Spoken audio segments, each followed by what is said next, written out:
And this man was called a fool because he wasn't rich concerning the things of God.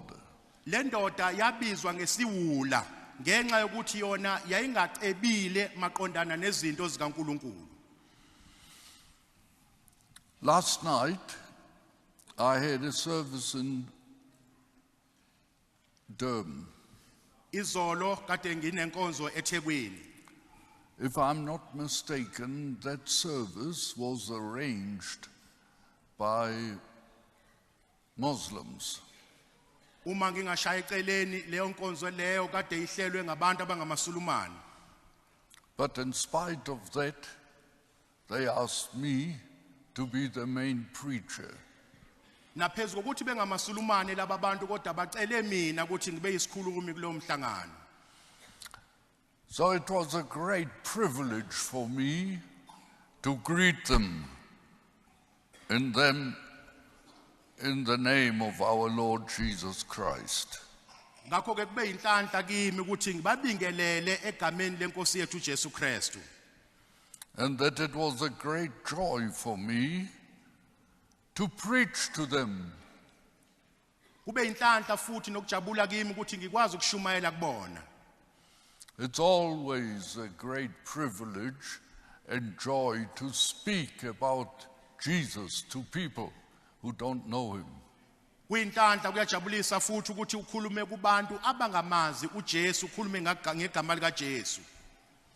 And then I spoke to them about the late Harry Oppenheimer. Kubona ngengaxoxa ke ngalo Oppenheimer osadlule emhlabeni. He was once addressing a meeting about his financial progress of his companies. Oppenheimer ke wakwaxoxa nabantu ekhuluma emhlanganweni ngesimo sakhe sezimali nanezinkinga ahlangana nazo kwezezimali. And he told the people it had been a very prosperous and a good, successful year financially. Kuleso sikhathi ke wakhuluma kulabo bantu ebatshela ngobuhle bebhizinisi yakhe nanokuthi kulowo nyaka waphumelela kanjani ngokwezezimali. But then he said something that shook me to the core. I never expected to hear such words from such a man, being the richest man in South Africa. Kodwa kukhona amazwi awashoyo angethusa kakhulu engazange ngilindele ukuthi ngingezwa amazwi anjalo kumuntu ocebileyo eNingizimu Afrika yonke. He said financially it went very well. Wathi ngokwezezimali kuhambe kahle kakhulu. But then he carried on and said he wonders whether he has made as much spiritual progress in the same year as he did financially. Eqhubekeni kwenkulumo yakhe ke wayesethi kodwa unombuzo uyazibuza ukuthi ngabe wenze kahle kakhulu yini kangcono kwezikamoya empilweni yakhe yokomoya njengoba ephumelelile kwezezimali na. Whether his soul had prospered as much as his companies. Ukuthi umphefumulo wakhe ngabe uphumelelile yini njengoba kuphumelele izinkampani zakhe ngokwezezimali. That was amazing to me. I never expected it from a man like Oppenheimer, the richest man in South Africa. Kwaba isimanga ukuzwa lokho kimi ngoba ngizange ngicabanga ukuthi ngezwe amazwi anjalo aqhamuka kuOppenheimer, umuntu obecebile eNingizimu Afrika yonke. That this man had this spiritual insight. Ukuba lo muntu abe nakho nje ucabanga ngezinto zokomoya. This is a rare quality indeed. Lokhu kuyinto engatholakali kalula, iqiniso linjalo. The Bible speaks about a man who had prospered with his crops to such an extent that he said to himself, "You have plenty of good things laid up for many years. Take it easy. eat, drink, and be merry. But God said to him, "You fool, this very night your soul will be required of you." iBhayibheli liyasitshela ke ngalomuntu lona owayecebile nesivuno esihle kakhulu owathi phakathi kwakhe emphefumulo wami unezinto eziningi ezibekelelwe wena ngakho ke jabula uphumule uphuze ngoba ubekelelwe izinto eziningi kodwa uNkulunkulu wathi siwula namhlanje umphefumulo wakho uzobizwa kuwe. The Lord used harsh words concerning this man. Inkosi isebenzisa amazwi aqinile uma kusetshenziswa ukukhulunywa nalomuntu. He said, "Tonight, you fool, your soul will be required of you. Then who will own what you have accumulated?" Inkosi ithi wena siwula namhlanje ngalobu busuku umphefumulo wakho uzobizwa kuwe ngakho ke zizoba ngezigabani lezi zinto ozibekileyo na. Then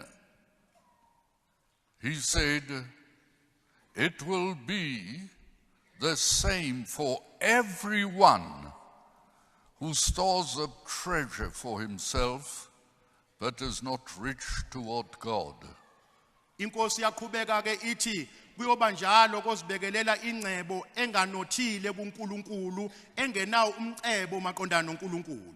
Jesus ended by saying, "And this is applicable to all of us.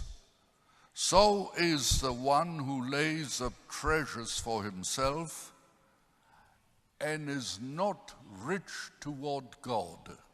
uJesu yaqhubeka ekhuluma nabafundi bakhe ngendlela ukuthi wonke umuntu uyafakwa la iqondene naye le ndaba le ukuthi kuwo wonke umuntu ozibekelela ingcebo engahambisani noNkulunkulu engacebile kuNkulunkulu lo muntu lo uzibekelela ingcebo engalungile. Into emangalisayo le esabekayo futhi ukuthi kuzoba nje kuwo wonke umuntu obekelela imali yakhe nengcebo yakhe emhlabeni ethola ingcebo yasezweni kodwa engayitholi ingcebo yasezulwini uyisiwula lo muntu. It is like that. Jesus Christ is saying that to all of us here, it will be like that to everyone who stored a riches for himself here on earth, but not in heaven.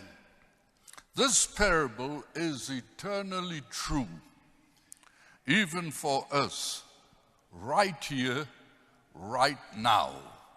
Lo mfanekiso uyiqiniso elingena kuphikiswa ingunaphakade namhlanje nakuso lesi sikhathi esiphila kusona. I wonder whether we are busy with the things of the world only. Nginombuzo ukuthi ngabe thina sibhizi simatasatasa ngezinto zalomhlaba kuphela na? Busy with the things of this world and not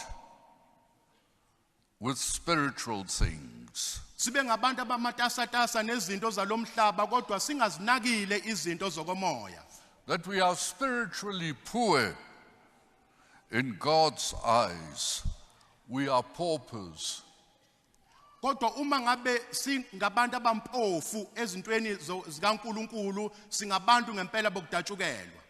It is known that some habitually fall asleep during a long sermon, but at the beginning.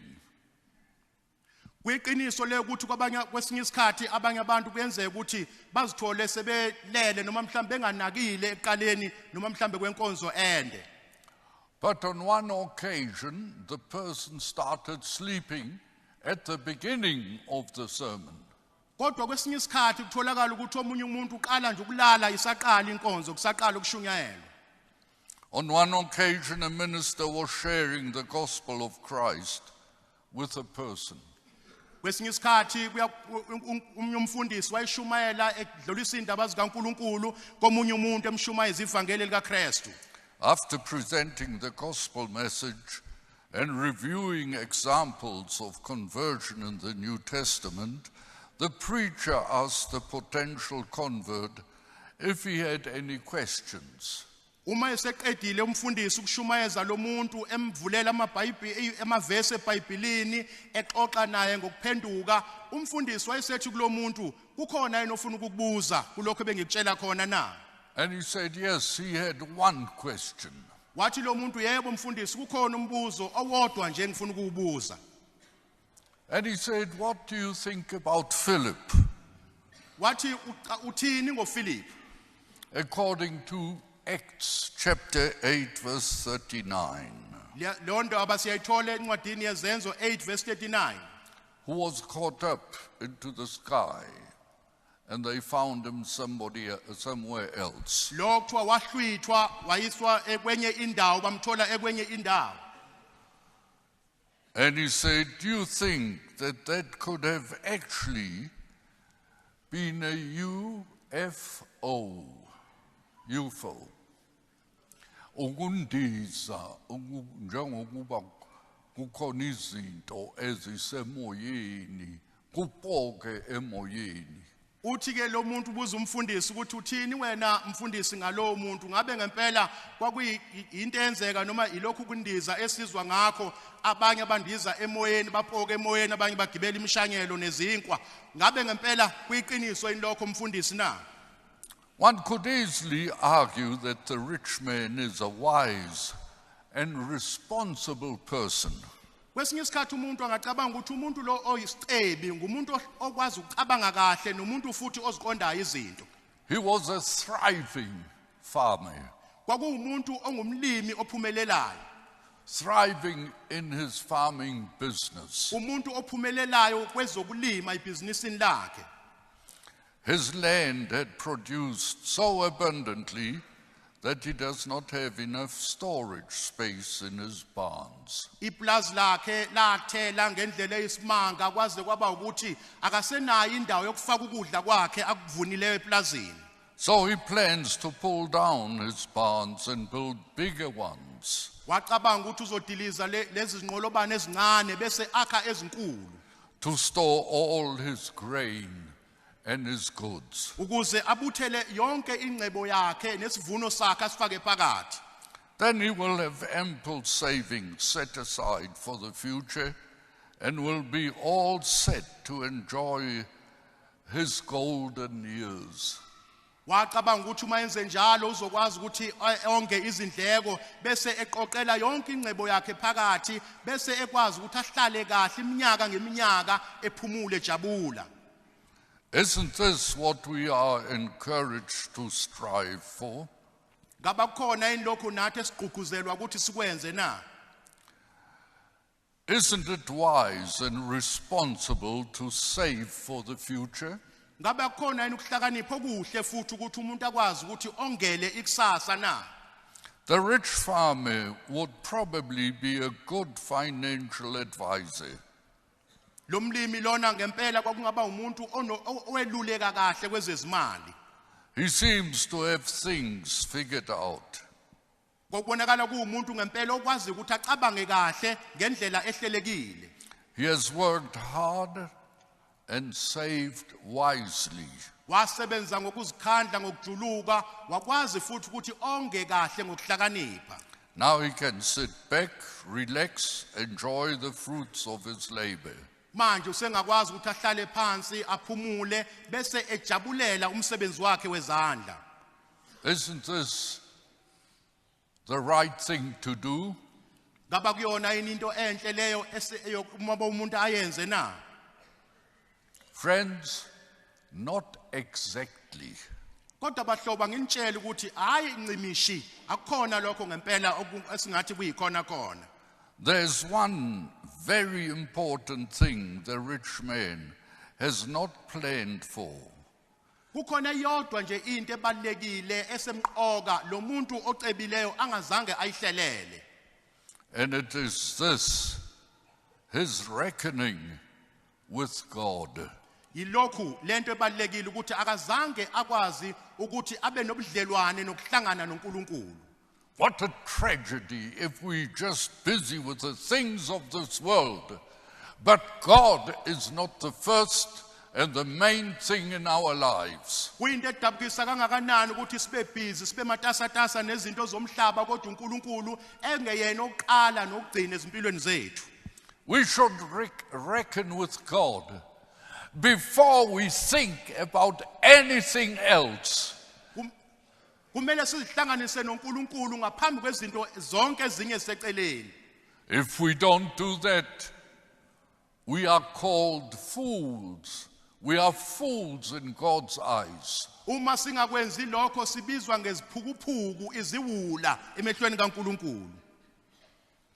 God said to him, "You fool, this very night your life is being demanded of you." uNkulunkulu wathi kuye, wena siwula, ngalobu busuku umphefumulo wakho uzobizwa kuwe. And the things you have prepared, whose will they be?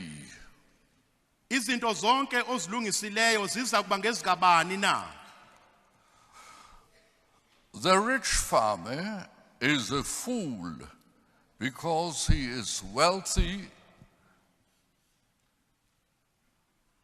or because he saves for the future, but because he appears to live only for himself. Ngabe mhlambe umbuzo esingazibuza wona, lo muntu ubizwa ngesiwula ngoba engumuntu ocebile noma engumuntu okwazile ukuthi onge, kodwa okuyiqiniso la ukuthi uyisiwula ngoba engazange alihlelele ikusasa nengomuso lakhe. And because he believes that he can secure his life with his abundant possessions. Nanokuthi ukholwa yena ukuthi angakwazi ukulihlelela ikusasa lakhe ngengcebo yakhe ecicimayo. When the rich man talks in this parable, he talks only to himself. Uma sizwe inkulumo yalomuntu ocebile kuleli verse esilifundile, ukhuluma ngaye kuphela uqobo lwakhe. And the only person he refers to is himself. Umuntu nje axoxa ngaye nafanekisa ngaye uye uqobo lwakhe kuphela. Listen to what he says. Awulalele ukuthi uthini lo muntu. What should I do? Uthi ngizokwenzani? For I have no place to store my crops. Ngoba anginayo indawo yokugcina yonke impahla yami. And then he carries on and says, I will do this. Aqhubeke futhi athi mina ngizokwenza ukuthi. I will pull down my barns and build larger ones. Mina ngizodiliza izinqolobane ezincane ngakhe enkulu. And there I will store all my grain and my goods. Aqhubeke futhi athi mina ngizobuthela khona ukudla kwami ngikugcine khona. And I will say to my soul, you have ample goods laid up for many years. Relax, eat, drink, and be merry.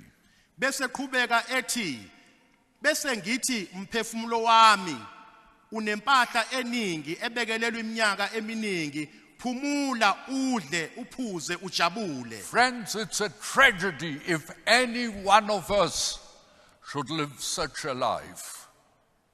Kungaba nzima kube into ebhlungu uma siphila impilo enjalo sinake okwalokhu kuphila singanako kwaphezulu uNkulunkulu simbuyisela eceleni. What a tragedy if a human being can live such a life. The rich man's land had produced abundantly. Iplazi lalomuntu kuthiwa lathela ngendlela exakile eyisimanga enempumelelo. Yet he expresses no sense of gratitude to God or to the workers who have helped him plant and harvest this bumper crop. kodwa noma kunjalo akanawo umqondo nomcabango ukuthi alethe udumo kuNkulunkulu abonga uNkulunkulu bese bonga nabasebenzi abasebenzile ukuze abe nesivuno esihle kanje. He had more grain and goods in storage than he could ever hope to use. Wayenezinto eziningi la azibekelele khona ezinye zazo engakwazi nanokuthi uzozisebenzisa kanjani. There was no thought what God might require of him. Wawungekho umcabango ofika kuye ukuthi uNkulunkulu angambiza noma afuna okuthile kuyena. He is blind to the fact that his life is not his own to secure, that his life belongs to God. Kwakufihlakile kuyena emahlweni akhe ucabanga ukuthi ukuphila kwakhe lokho akucabangayo kusesandleni sikaNkulunkulu akuphephile kuphethiswa yilezi zinto zakhe azicabangayo. And that God can demand it back at any time. Nanokuthi uNkulunkulu angawubiza lo mphefumulo noma ngasiphi isikhathi. Are you conscious of the fact? Are we all who are present today conscious of that fact that our life doesn't belong to us? Not one day of our lives belongs to us, not 1 hour. Ngabe siyaqonda inlokho thina ukuthi umphefumulo wethu nokuphila kwethu aqondene nathi, akukho esandleni sethu nolodwa usuku esingathi lokhu uqondene nathi kodwa aqondene noNkulunkulu. The rich man learns the hard way. Le ndoda ecebile yafunda ngendlela enzima. What the writer of Ecclesiastes realized. Lokho esikuthola encwadini yomshumayeli okuyiqiniso. Quite simply, that you can't take it with you. Kuyiqiniso ukuthi ngeke kube kubikho ozohamba nakho ukuthatha uhambe nakho. All that we work so hard for in our life will end in somebody else's hand. Nalokho esikusebenzileyo sakujulukela ngezandla zethu kulokhu kuphila kodwa kuyogcina sekusele kwesinye isandla somunye umuntu. Or in somebody else's hands. Ugcine kwezinye izandla zomunye umuntu. Who knows what it will be like at the end? And who knows when the end will be? Ubani owaziyo phakathi kwethu ukuthi kuyoba njani egcineni nanokuthi isigcino nesiphetho siyoba njani na? Who knows whether they will be wise or foolish? Ubani owaziyo ukuthi egcineni kweimpilo zethu siyobizwa ngabantu abahlakaniphile noma sibe ngabantu abayiziwula na? Yet they will be master of all, for what I toiled and used my wisdom under the sun. This all is vanity. Kuyashiwo ke lapho ukuthi konke engikusebenzile ngaphansi komthunzi welanga ngakujulukela kodwa egcineni kuphenduka kube yize leze. No amount of wealth can secure our lives with God. Akukho kusebenza nokuqokelela ingcebo esingaba nakho okungakwazi ukuthi kusenzele ukuthi kusitholele ukuhlakanipha nokuxhumana noNkulunkulu. In fact, Jesus repeatedly warns that wealth can get in the way of our relationship with God. Kodwa siyakuthola ukuthi njalo uJesu uyasitshela ukuthi uceba nengcebo kungenzeka ukuthi ingene endleleni yethu isiphambanise noNkulunkulu. He says, take care. Be on your guard against all kinds of greed. For one's life does not consist in the abundance of possessions. Yaqhubeka iBhayibheli lithi masiqaphele kakhulu sikuqaphelisise lokhu ngoba izinto ezifana nokuhaha nokuminza nokunye yikho kwazi ukuthi kuphambanisa uNkulunkulu nomuntu esaphila emhlabeni. It is not that God doesn't want us to save for retirement or future needs. akukhona ukuthi uNkulunkulu uyasinqabela ukuthi sibe ngabantu abongayo bazibekelele okuthile kuze mase umuntu ethatha umhlala phansi nanokuthi akwazi ukuphila kahle ngesikhathi esizayo. It is all about priorities. Kodwa kumaqondana nokuthi yini efika kuqala oyenza kuqala lapho. It is about who is truly God in our lives. Nanokuthi ubani onguNkulunkulu ngempela ezimpilweni zethu. It is about how we invest our lives in the gifts that God has given us. Nanokuthi impilo yethu sigxilisa kukuphi nendawo ikakhulukazi kulokho okuyizipho uNkulunkulu asinikeze zona. It is about how our lives are fundamentally aligned toward ourselves and our passing desires, or toward God and our neighbor.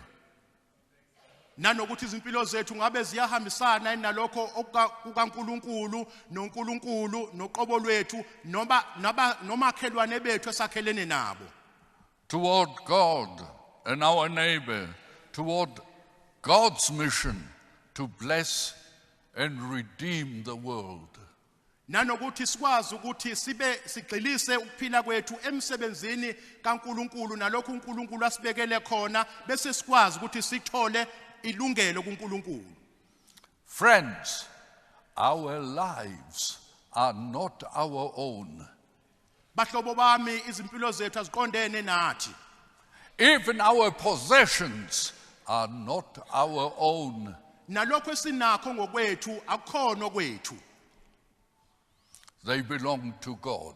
Kodwa kungokaNkulunkulu.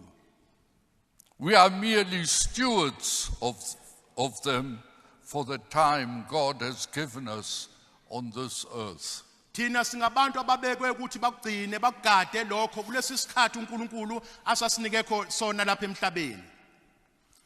We may rebel against this truth because we want to be in charge of our lives and our possessions. Kungenzeka ukuthi simelane naleli qiniso singafuni ukulizwa ngenxa ukuthi sifuna ukuthi sibe ngabantu abaziphethe izimpilo zethu nalokho esinikezwe khona.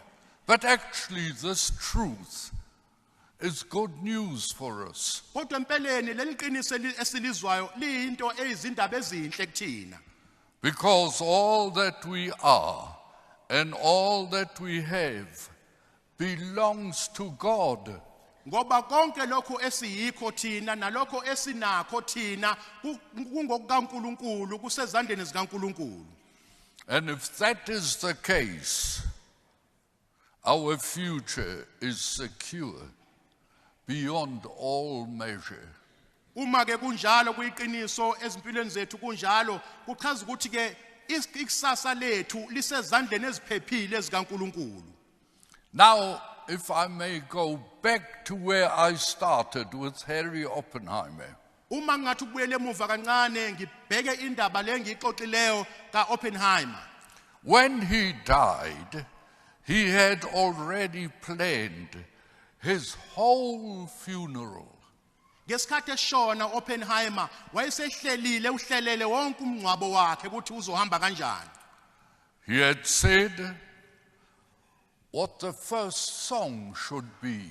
Wabhala lapho ukuthi iculo elizoculwa eqaleni emngcwabeni wakhe lizohamba lizothini.